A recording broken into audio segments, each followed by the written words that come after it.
est-ce que pour qu'une activité physique soit bénéfique au niveau cardiaque, est-ce qu'il faut nécessairement un essoufflement?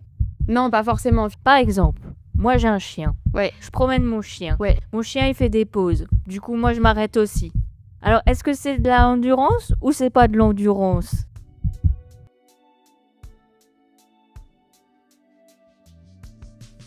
Bienvenue sur Cœur battant, le podcast qui fait battre le cœur de ceux qui vivent, De près ou de loin, avec les pathologies cardiaques. Nous sommes Mylène, Et Fanny, deux sœurs unies par une histoire extraordinaire. L'une a soutenu, l'autre a survécu grâce à une greffe du cœur. Dans chaque épisode, nous vous invitons à plonger dans des récits authentiques et émouvants, à rencontrer ceux qui ont traversé des épreuves et ceux qui les accompagnent, le tout éclairé par les avis précieux de professionnels de la santé. Notre mission ? Vous donner les clés pour mieux comprendre Mieux vivre, et mieux accompagner les pathologies cardiaques, tout en tissant un lien de confiance entre patients aidants et soignants. parce qu'ensemble, Nous sommes plus forts et plus résilients. nous vous invitons à nous rejoindre pour un nouvel épisode. Installez-vous confortablement. C'est parti. Et si on parlait du moteur de notre corps ? Bouger, c'est la clé pour un cœur en pleine forme. Aujourd'hui, on en parle avec Ophélie, masseuse, kinésithérapeute spécialisée en rééducation cardiovasculaire. Si vous pensez que la rééducation cardiaque, c'est juste du repos et un peu de vélo d'appartement, détrompez-vous. Dans cet épisode, on va démonter pas mal d'idées reçues. Pourquoi cette prise en charge est-elle encore méconnue? Qui y a droit ? Que font exactement les kinés qui y travaillent? Et on vous explique pourquoi, même si vous pensez être sportif, vous êtes peut-être sédentaire. Spoiler! Promener son chien, ce n'est pas forcément de l'endurance. Allez, c'est parti pour l'épisode. Bonjour Ophélie. Bonjour! Alors, est-ce que tu peux te présenter en nous donnant ton prénom, ton âge et l'intitulé exact de ta profession ? Alors, je m'appelle Ophélie, j'ai 24 ans et je suis masseur kinésithérapeute et du coup, je travaille en service de rééducation cardiovasculaire. Et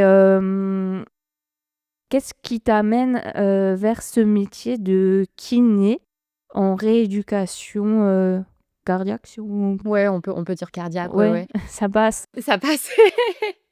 Du coup, le métier de kiné, j'ai décidé de le faire à partir de la j'ai commencé à y réfléchir, pardon, à partir de la 3e. J'ai fait un stage en 3e en cabinet de kiné et j'ai eu un gros coup de cœur pour justement tout ce qui est manuel, relationnel avec le patient. Et du coup, je me suis lancée après le bac directement. Et pourquoi rééducation cardiaque? Parce que j'ai plus une affection pour la maladie, pour la médecine interne, que pour des pathologies orthotraumatiques, du coup. Et donc, voilà, c'est une des sphères de la médecine interne qui est possible. Et du coup, voilà, je me suis lancée là-dedans. Alors moi j'ai une question parce que peut-être que les auditeurs l'auront aussi. Ça veut dire quoi orthotraumatique? Ah oui, pardon. En vulgarisation. Oui, bien sûr, bien sûr. Du coup, tout ce qui est traumatique, c'est après un accident, par exemple. Et ortho, c'est tout ce qui touche au niveau plutôt, par exemple, prothèse de hanche, prothèse de genou, tout ce qui est opération. Et voilà, donc la rééducation après des opérations.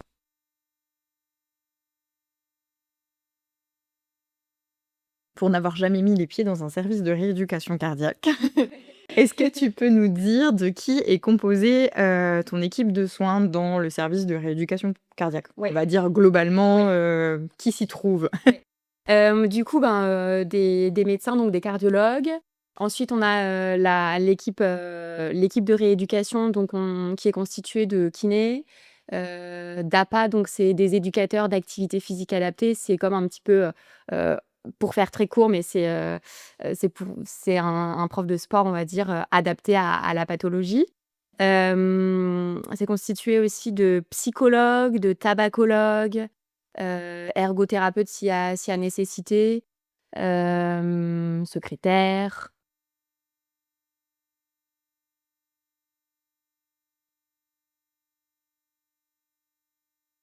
Peut-être orthophoniste, s'il y a nécessité après une opération, par exemple, rééducation après une opération post-op, mais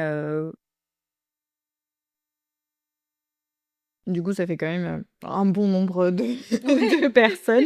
tout à Heu fait. et du coup, moi, ma question, c'est qu'est-ce que c'est la rééducation cardiaque? Si tu devais la définir à quelqu'un qui n'a, jamais mis les pieds dans ce service-là? Voilà, oui. Est-ce que tu peux nous dire ce que c'est? Ouais. Bah, du coup, après après un événement, cardiaque, on va dire, c'est important et c'est pas forcément suffisamment, mis en avant pour le moment, mais important de pouvoir, suivre une rééducation, donc sur le plan physique. Donc on va faire de l'activité physique, reprendre confiance en soi aussi. L'objectif, c'est ça, hein, de reprendre confiance en soi dans les différentes activités de la vie quotidienne, dans les activités sportives. Il y a aussi un côté, psychologique du coup, accompagnement dans les émotions, dans ce qui est tout à fait normal après une problématique cardiaque. Et puis aussi dans tout ce qui est, social, on va dire. Hem, Parfois on a tendance à ne plus être, suffisamment, dans la société ou à avoir ce manque-là. Ben, du coup, de pouvoir aussi, discuter au niveau, profession. Est-ce qu'il y a nécessité d'accompagner au niveau de la profession et cetera? Donc voilà, c'est un ensemble de sujets qu'on va dire, on va accompagner le patient sur un certain nombre de sujets, dont physique, psychologique et social. On peut dire ça. Du coup, c'est une prise en charge, complète, en fait, du patient? Parce que moi, j'étais vraiment persuadée que c'était purement axé sur, enfin, pour moi, que j'entends rééducation, je me suis dit: «Bon, bah, sur un aspect purement, on va dire, physique», Ouais, mais surtout, j'avais le côté endurance qui me venait. Vraiment, voilà, re revenir dans la performance, alors ouais. qu'au final, c'est pas ça, quoi, enfin, Non, pas du tout. pas du tout même, et que, c'est vraiment une prise en charge globale de la personne. Et est-ce que, tu sais, quand est-ce qu'un patient a besoin de faire une rééducation cardiaque? Alors du coup, ça peut être intéressant si un patient, connaît une date, par exemple, d'opération, s'il va être opéré, par exemple, à cœur ouvert, ben, ça peut être intéressant pour préparer justement l'opération, de pouvoir faire une rééducation, avant, donc préopératoire, pour préparer justement le corps, pour préparer, ben, sur, un aspect, par exemple, respiratoire, un aspect physique, plus, renforcement musculaire aussi pour, on va dire, récupérer de la meilleure manière qui soit après l'opération. Voilà, après ça peut être, après une problématique cardiaque, donc opération à cœur ouvert, ça peut être, pour des patients coronariens. Donc voilà, après ça peut être aussi des personnes qui sont, ce qu'on appelle en décompensation cardiaque, on va dire qui ont une diminution, c'est rapidement dire, mais une diminution des capacités, cardiaques et du coup qui ont nécessité de récupérer, ben, du coup au niveau physique. Combien de temps, dure en moyenne, bien sûr, parce que c'est adapté, je pense, selon chaque patient, bien sûr, mais, est-ce qu'il y a une moyenne, on va dire, pour une durée de rééducation cardiaque? Ouais, alors ça dépend si la personne elle est prise en charge, on va dire, en hospitalisation complète, donc la personne reste, dormir sur place. Là, du coup, on est sur, 3 semaines, 4 semaines de prise en charge. En général, c'est des personnes qui sont opérées, donc qui ont été opérées il y a pas longtemps et ensuite en hôpital de jour, donc ils viennent en journée. C'est sur, 8 semaines en général et on réadapte en fonction des nécessités, s'il y a besoin si la personne se sent bien et que les différents points ont été, discutés et que la personne elle est, on va dire autonome et confiante, ben, on peut raccourcir la rééducation et sinon s'il y a nécessité, on peut, tout à fait la prolonger, on va dire. Et Ophélie, comment le patient peut, en fait, se rendre, chez vous? C'est lui qui vient chez vous comme ça ou est-ce qu'il y a une prescription en amont ou c'est le médecin qui décide, peut-être soit même, le médecin traitant, le cardiologue ou le chirurgien, je ne sais pas. Est-ce que tu pourrais nous expliquer? Oui. Alors, du coup, en général, il y a toujours une prescription avant. C'est, le médecin traitant, le cardio ou le chir qui fait une demande justement. Après, tous les cardiologues ne font pas forcément de prescription ou enfin, tous les médecins ne font pas forcément de prescription pour la rééducation parce qu'ils ont pas forcément connaissance, de ce qu'on fait justement. Donc, mais en tout cas, c'est toujours, par l'intermédiaire, pardon, d'une prescription médicale. Et comment est-ce qu'on pourrait faire, justement plus connaître, cette rééducation auprès des, peut-être plutôt des médecins traitants qui sont, comment dire? Moins informés à ce Ouais, niveau-là ou ouais. justement parce que c'est des médecins traitants, ils ont en fait, en fin de compte, toutes les pathologies d'un coup et ils ont pas peut-être toutes les informations qu'il faut et comment est-ce qu'on pourrait les informer de cette, disposition qu'il y a pour les patients qui vivent, justement des pathologies lourdes? Bah, je pense que ce serait intéressant du coup au moment de leurs études qu'ils aient justement on va dire un cours sur ça et qu'ils puissent vraiment être informés sur ce qui existe. Mais on va dire dans toutes les pathologies, c'est la même chose, mais là, spécifiquement dans la pathologie cardiovasculaire, ce serait hyper intéressant qu'ils soient informés en fait, dès leur début. Et puis aussi qu'ils puissent, connaître quelles structures peuvent accueillir, les différents patients. Mais après ça on parle du médecin traitant, mais c'est aussi du chir, c'est aussi de, de des cardiologues, pardon. Et du coup, ce serait aussi très intéressant que les cardiologues puissent venir voir ou que les médecins en général puissent venir voir, ce qu'on fait réellement. Parce que finalement, ils nous envoient des personnes, mais souvent on a des patients qui viennent et qui disent: «Ah ben, je viens en cure». Alors que finalement, c'est pas du tout ça. Nous, on n'aime pas du tout le mot cure. Mais voilà, du coup, voilà, qu'ils puissent, connaître, qu'on puisse les informer peut-être, nous par notre intermédiaire, qu'on puisse, faire un travail, alors un gros travail on va dire de donner l'info, aussi de notre côté, quoi. Et du coup, ton métier à toi qui est, kiné dans le domaine, cardiaque, en quoi ça consiste, vraiment ce que tu fais dans la journée? Par exemple, si tu peux nous donner un exemple d'une journée type, peut-être?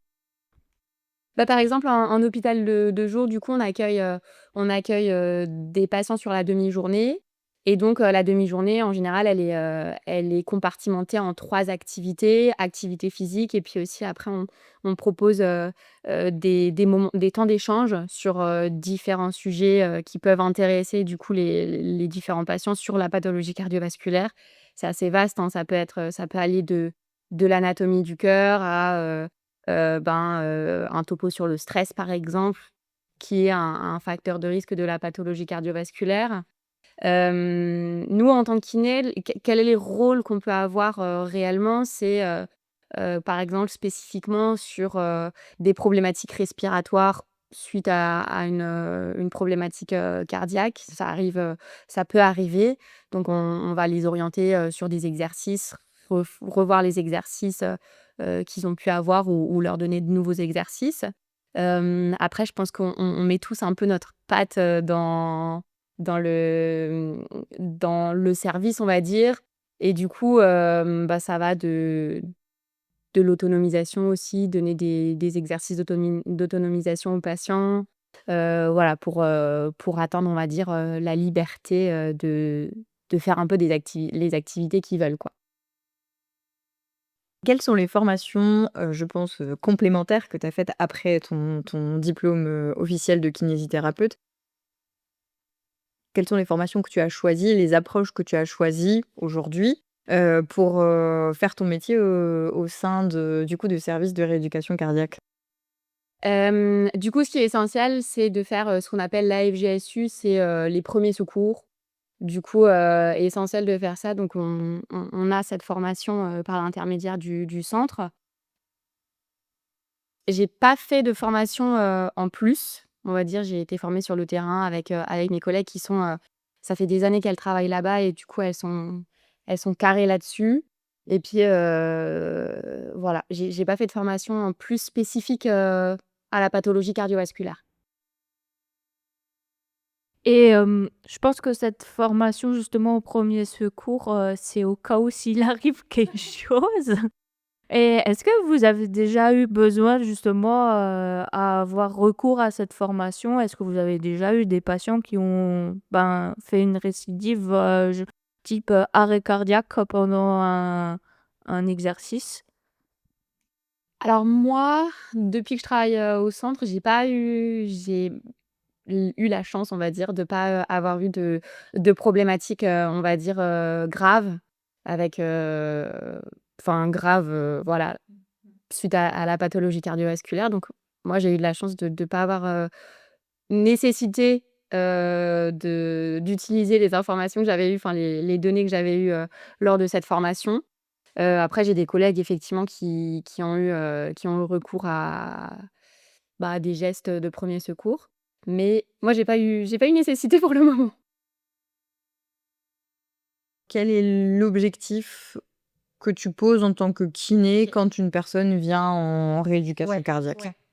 Alors du coup, il faut savoir que, il y a des objectifs, qu'on appelle thérapeutiques. Donc nous, en fonction de notre discussion avec le patient, si on voit des choses, spécifiques à travailler, on pourra le noter, dans notre bilan. Après, il faut savoir que l'objectif, il est pas du tout déterminé par nous. C'est-à-dire, en fonction du bilan qu'on fait avec le patient et cetera, de nos discussions qu'on a, ben, c'est le patient, en fait, qui va décider de ce vers quoi il veut tendre et donc les objectifs en accord avec nous parce que, une personne qui marche pas depuis 3 mois, si elle veut marcher, 15 kilomètres en une semaine, ben, c'est pas possible, quoi.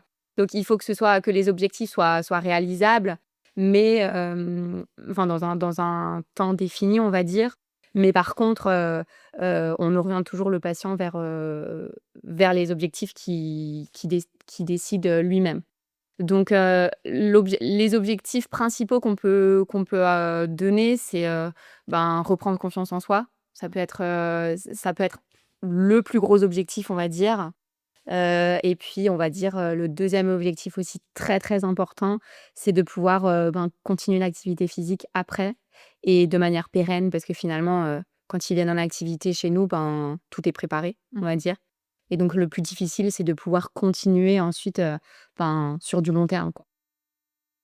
Et justement, en parlant de ces objectifs, est-ce que, à la fin de la rééducation, est-ce que beaucoup de patients arrivent justement à leurs, objectifs qu'ils aimeraient, atteindre, justement en faisant leur parcours chez vous? Alors ce qui est difficile, c'est les objectifs. Parfois, il y a des personnes, comme elles savent pas ce qu'on fait en rééducation cardiovasculaire, difficile pour elles de trouver un objectif. Parfois, l'objectif, c'est juste d'aller mieux. Mais qu'est-ce que ça veut dire aller mieux finalement?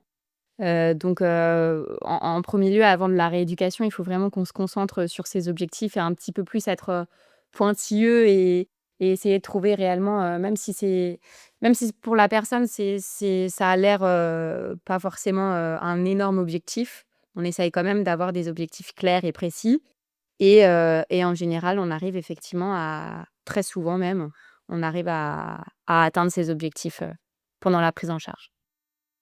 Je reviens juste sur ce que tu disais tout à l'heure, qu'un des premiers objectifs avec un patient, qui vient en rééducation cardiovasculaire, c'était de redonner de la confiance en soi.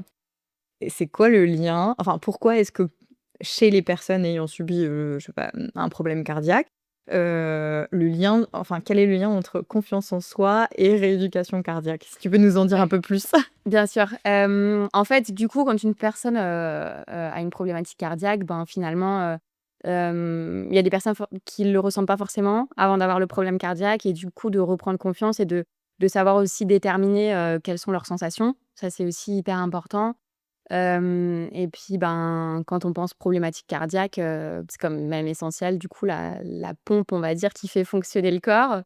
Et du coup, ben, de reprendre confiance en soi dans les activités qui peuvent être, tout à fait simples de la vie quotidienne. mais de pouvoir faire les activités sans avoir cette appréhension de se dire: «OK, ben, si je fais ça, je vais avoir quelque chose par la suite». Donc voilà, d'avoir peut-être aussi spécifier les activités que le patient veut faire justement pour après orienter au mieux, et travailler, et individualiser au mieux, on va dire, la prise en charge. Ça permet aussi effectivement, je trouve que c'est un lien beaucoup avec, sa sécurité. Enfin, Oui, le patient se sent plus en tout sécurité à dans ce fait. qu'il Ouais. fait et du coup, effectivement, je comprends le lien avec la confiance, du coup, en soi. Merci beaucoup, Ophélie. Est-ce que tu as connaissance, peut-être que tu ne sais pas, mais est-ce que tu as connaissance parfois de patients, peut-être qui se confient, peut-être pas, est-ce qu'ils ont peur de la rééducation? Est-ce qu'ils ont peur de venir? Est-ce qu'ils ont peur de je sais pas, de commencer la rééducation? Ouais, souvent, très souvent, les patients alors soit ils l'expriment tout de suite le premier jour et parfois ils l'expriment, au fur et à mesure de la prise en charge, «Ben, moi, j'avais pas du tout envie de venir, moi, j'avais complètement une appréhension» et finalement souvent ils le disent aussi à la fin et de se dire: «OK, ils font le comparatif entre avant, leurs sensations et après et en fait, ben, pendant tout ce temps, ils ont ré on a réussi à aussi créer un lien, on va dire, de confiance comme dit et donc voilà, souvent, très, très souvent, les personnes, ont une appréhension, mais sûrement aussi parce qu'en amont, c'est pas forcément suffisamment bien expliqué ce qu'on fait, et puis inévitablement quand on va dans un endroit qu'on connaît pas, ben, on a un peu d'appréhension, c'est normal, mais voilà, très souvent, ouais, on a des problèmes, enfin des patients qui ont peur. Alors, je repars avec une croyance qui est encore, je trouve bien ancrée de nos jours, qui est la croyance qu'en fait une personne avec, une pathologie cardiaque, on doit, comment dire? La mettre dans un petit cocon, Ouais. ne pas lui faire trop d'efforts, la préserver quoi. En Ouais. quelque sorte, c'est un peu, mettre dans une petite bulle de protection et surtout pas en faire trop. Et j'aimerais savoir, comment déjà on peut du coup un petit peu, détruire un petit peu cette fausse croyance et en quoi l'activité physique est-elle conseillée pour les personnes ayant eu un accident cardiovasculaire ou du moins une pathologie cardiaque? Alors pour beaucoup de patients, du coup, ils ont ce qu'on appelle des facteurs de risque. Du coup, c'est des caractéristiques qui augmentent la probabilité qu'ils aient une problématique cardiaque. Donc ça peut être, l'inactivité physique justement, ça va être, trop de cholestérol, de l'hypertension artérielle, du diabète et cetera. Donc plein de facteurs de risque, qui sont, du coup mis ensemble et donc du coup, en fait, tous ces facteurs de risque, pour les limiter, ben, il y a certaines choses, qu'on peut leur proposer justement et donc l'activité physique est une de ces choses-là. Parce que l'activité physique, justement sur ce que je viens de dire, les différents facteurs de risque, que je viens de nommer, l'activité physique a une contrebalance, on va dire, ces facteurs de risque. Alors, pas totalement, hein, il faut faire attention avec ça. Parfois, on dit, quand on dit: «Il faut faire de l'activité physique pour diminuer le cholestérol», ça ne veut pas dire qu'il faut arrêter de prendre ses médicaments. Voilà, il faut Oui. bien spécifier.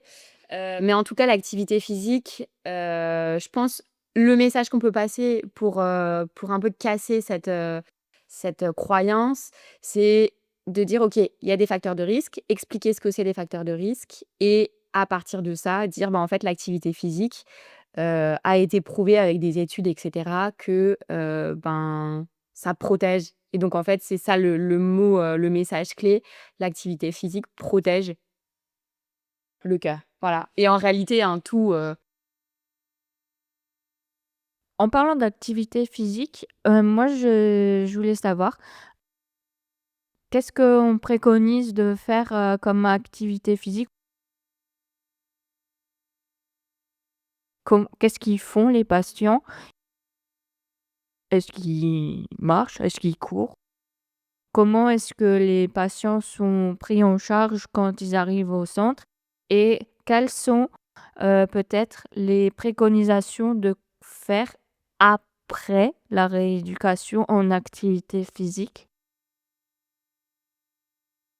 du coup du coup, Pour un peu expliquer le déroulement, quand le patient arrive, on va dire à la préadmission, donc la première fois qu'il vient, il sera vu par l'infirmière pour, un entretien, par le médecin et donc le médecin fera un entretien, une échographie cardiaque, un ECG du coup, un test d'effort, justement pour voir, les capacités, à J1 on va dire et ensuite nous en tant que kiné ou que rééducateur, donc kiné ou APA, EAPA, on fait un bilan avec le patient et justement à ce moment-là, on parle de ces fameux objectifs, à mettre en place, avec le patient et donc à partir de là, va découler justement les différentes activités qu'on va faire. Alors il y a un gros tronc commun, pardon, de marche par exemple. On a la chance d'avoir un parc,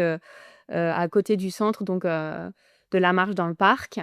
On fait aussi du vélo donc ces 2 activités, c'est considéré comme de l'activité d'endurance parce qu'on fait, cette activité plus d'une demi-heure.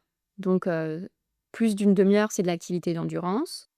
On leur propose aussi du coup du renforcement musculaire, des séances de gym assez variées pour que, le patient puisse piocher dans ses différentes gyms et en fonction de ses affections, enfin de ses préférences, ouais. On peut, le patient puisse choisir à la fin de la prise en charge et donc à la fin de la prise en charge, on refait tout le bilan qu'on a fait au début de la prise en charge pour avoir un avant-après. Et donc ce qu'on pourrait dire, le message qu'on pourrait passer, pour l'activité après, la prise en charge, ce serait de faire de l'activité physique d'endurance, donc des activités plus d'une demi-heure, de manière modérée. Donc de manière modérée, ce serait, il faut toujours bien écouter, nos sensations et cetera, quand on fait de l'activité physique. Donc ce serait, focalisé sur, par exemple, ça pourrait être focalisé sur, l'essoufflement. Le dosage de l'essoufflement, donc sur une échelle de 0 à 10. 0, on n'est pas du tout essoufflé et 10, on est très, très essoufflé. Il faudrait être entre 6 et 7. Donc c'est déjà un bon essoufflement, et se rappeler aussi qu'on est tous différents et que, on peut pas se comparer aux autres et donc on fait en fonction de nous et pas en fonction des autres. Une petite question concernant l'essoufflement. Est-ce que pour qu'une activité physique soit bénéfique au niveau cardiaque, est-ce qu'il faut nécessairement un essoufflement?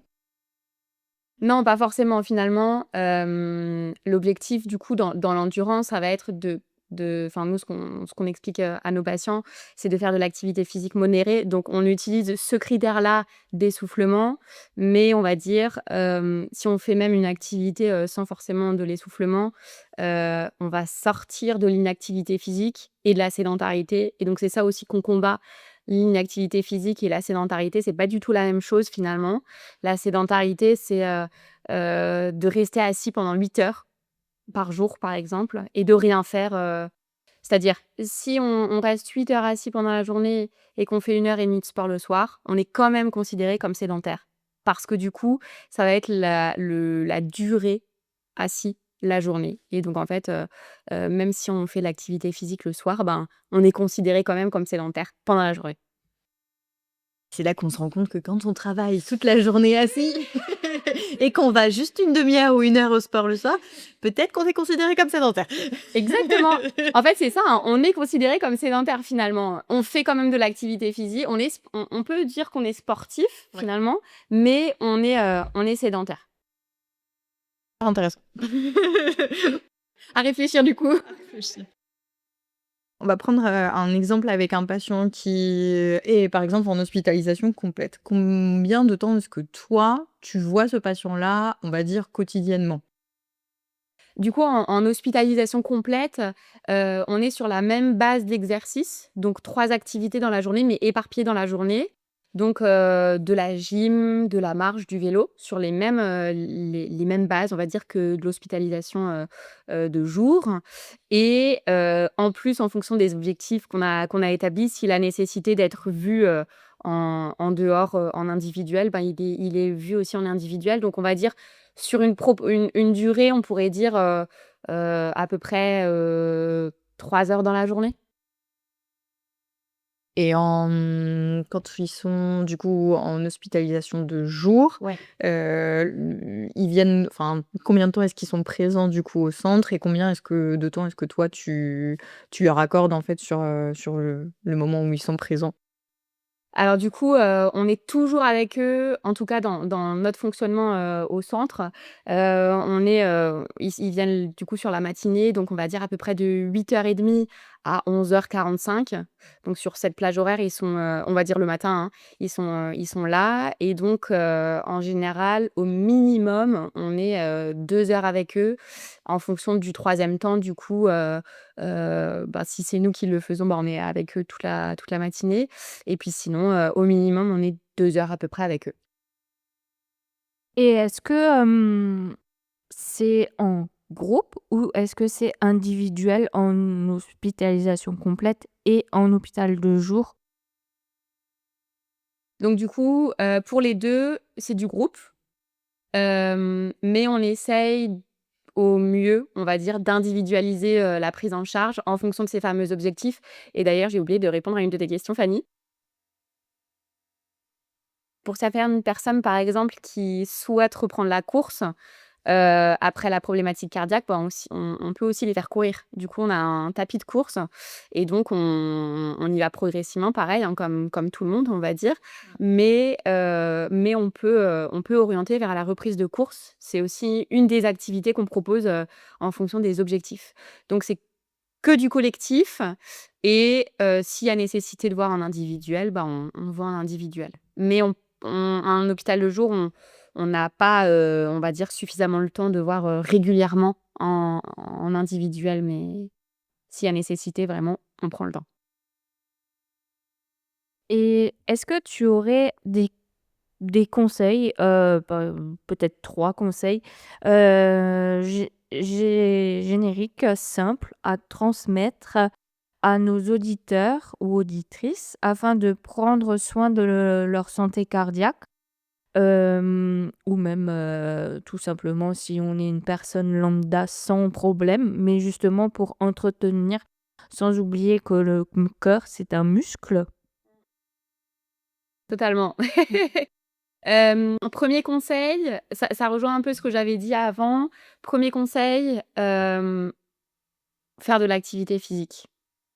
L'activité physique, comme on l'a dit avant, c'est protecteur, en fait, de de plein de pathologies. Du coup, faire de l'activité physique de manière régulière, de manière, on va dire, comment dire? Protégée, enfin sécurisée, de pas y aller, comme un fou, et de pas écouter, on va dire, ses sensations, de faire de l'activité physique régulière. De réussir au mieux, je dis bien, à gérer son stress. Parce que finalement, le stress est un des gros, gros facteurs de risque qui est de plus en plus expliqué, on va dire, dans le quotidien, que ce soit dans la pathologie cardiovasculaire ou dans plein d'autres pathologies. Donc de réussir à trouver des techniques, et là, on est aussi là pour ça, nous, en tant que rééducateurs, de pouvoir, orienter vers, différents types de techniques, on va dire, que ce soit de la relaxation, du yoga, enfin voilà, il y a plein de possibilités et troisième conseil, prendre confiance en soi, on va dire au mieux et de pouvoir faire, alors c'est un gros, gros travail, mais d'être accompagné aussi pour prendre confiance en soi. Je pense que c'est important et de pouvoir, apprécier, les petites victoires. Ah bah, merci pour tous ces conseils et je voulais juste savoir, par curiosité, est-ce qu'il y a plus d'hommes ou de femmes, qui viennent du coup au centre? Alors il y a beaucoup d'hommes, plus d'hommes en tout cas, mais malheureusement de plus en plus de femmes aussi parce que les femmes du coup, commencent à avoir la qualité de vie, on va dire, des hommes et pour le coup, très bien, hein, enfin dans certains points de vue, donc activités, professionnelles, avec tout ce qu'il y a autour dans la vie familiale et cetera.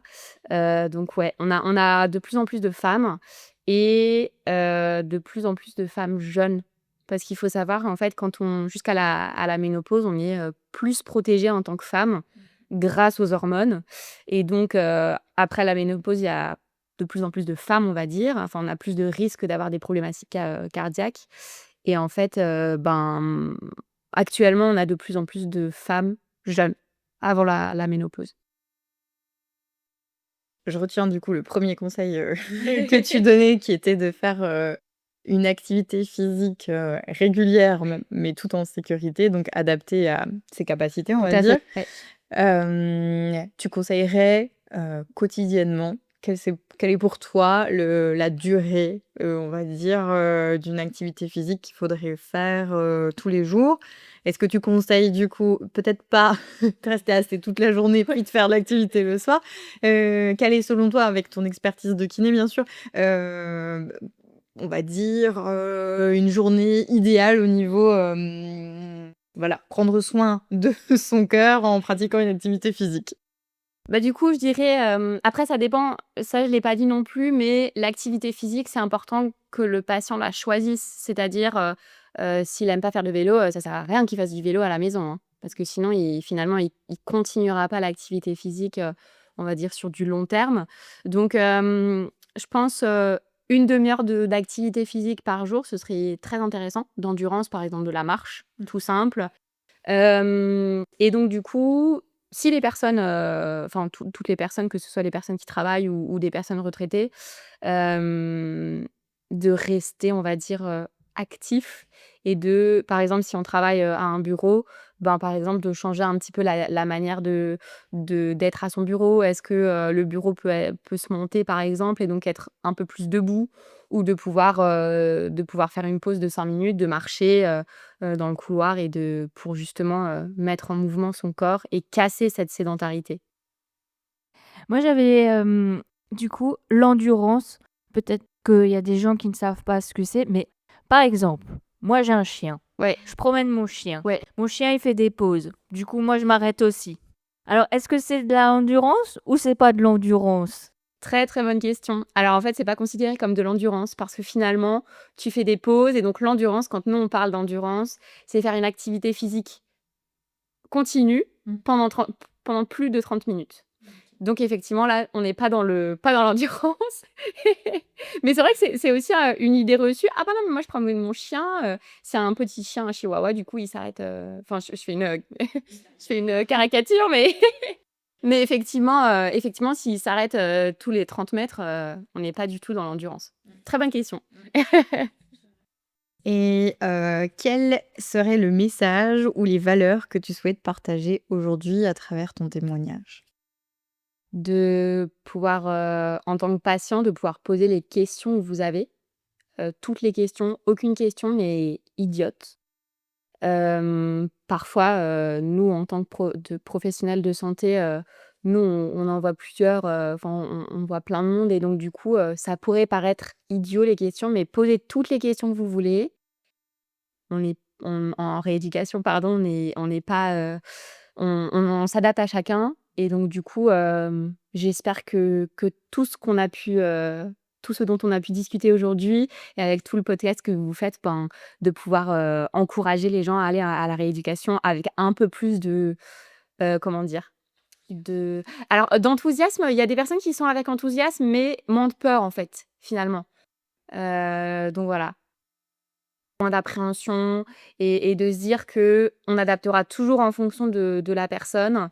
Et n'hésitez pas aussi à exprimer vos sentiments et tout, vos sensations parce que, on est là pour, vous accompagner dans tout, on va dire. Effectivement, il faut aller à la rééducation quand on peut. C'est vrai. Ça fait du bien. Qu'est-ce que on peut te souhaiter pour la suite, Ophélie? Est-ce que tu as des projets? Bah, ouais, j'ai des projets, ouais, ouais, j'ai des projets, là, je suis en train de faire une formation en urogynéco, donc c'est, tout ce qui est dans la sphère urologie, donc problématiques, de vessie et cetera. Et gynéco, du coup, toute la sphère, périnéale et du coup, donc je fais une formation là-dessus et donc j'aimerais bien m'installer, alors pas tout de suite, hein, j'attends de finir la formation et de pouvoir travailler justement cette sphère aussi qui est aussi hyper importante dans la problématique cardiaque. On n'y pense pas forcément tout le temps, mais tout est relié dans notre corps et donc on a tendance à se focaliser sur la problématique en elle-même et de pas voir tout. Donc de penser à bien visualiser tout le corps. En tout cas, merci. J'ai encore une question du coup, parce que moi je ne vois pas le lien. Le lien après. Oui, c'est Entre, sûr que. entre la sphère du coup, enfin périnée, Ouais. enfin du coup vessie, tout ça. Est-ce que tu veux nous en dire Ouais, plus? ouais, Même si t'as ouais. pas terminé ta formation, c'est dans les grandes lignes, Oui. toujours. Avec grand plaisir. Du coup, en fait, tout notre corps est, on va dire, tout notre corps, tout est relié, pardon. Et donc, au niveau cardiaque, donc on a le cœur ici, on a le diaphragme, et juste en dessous, on a tout ce qui est abdominal avec le périnée.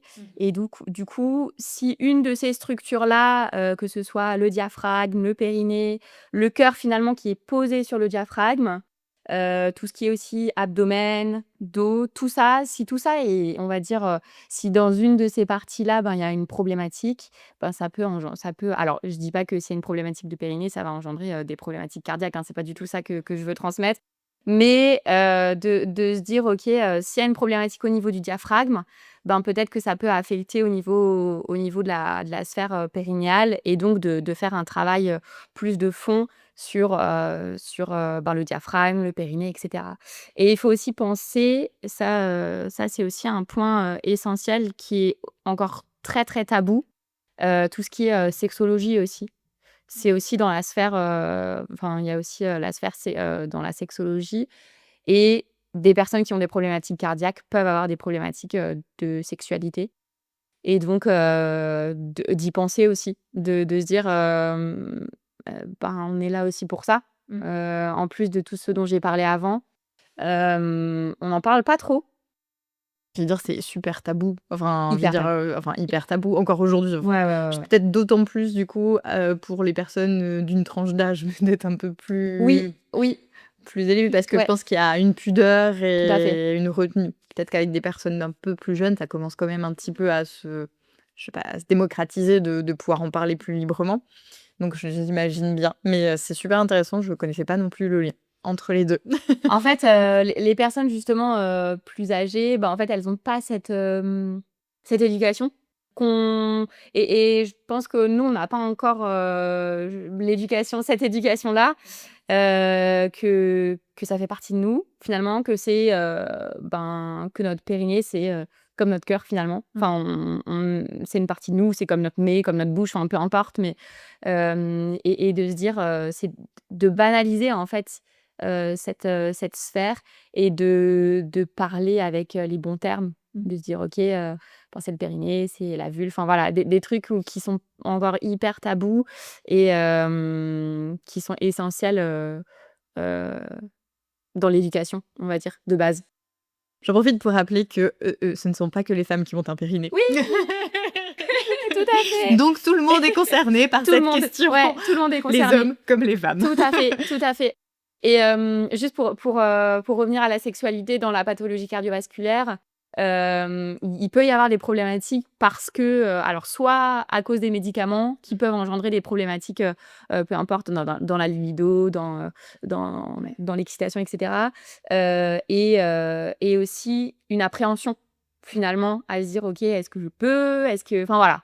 Ouais. Parce que, ça peut être considéré comme une activité physique et du coup, cette appréhension dont on parlait avant de faire de l'activité physique peut aussi se retranscrire, dans ce domaine-là, quoi. Merci beaucoup, c'est super intéressant. Oui, merci Ophélie.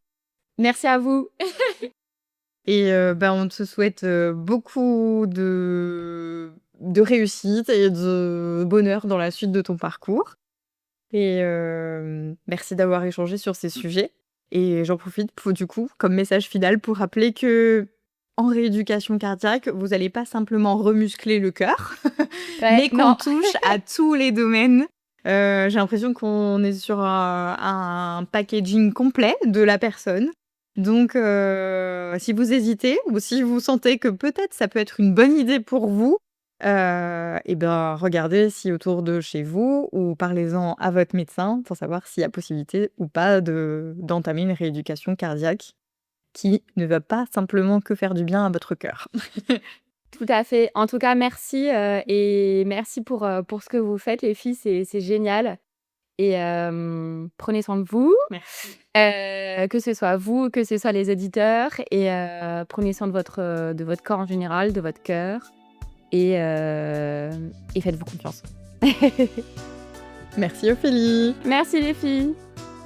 Merci Ophélie pour cette plongée passionnante au cœur de la rééducation cardiovasculaire. Grâce à toi, on comprend mieux pourquoi bouger est essentiel. Pourquoi cette rééducation est trop souvent méconnue.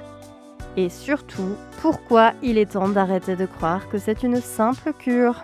On espère que cet épisode vous aura donné envie de prendre soin de votre cœur au quotidien. Que ce soit par des petits gestes ou une vraie prise de conscience, l'important, c'est d'avancer un pas après l'autre. Et si vous avez aimé cet épisode, pensez à le partager autour de vous. Votre cœur et ceux de vos proches vous diront merci.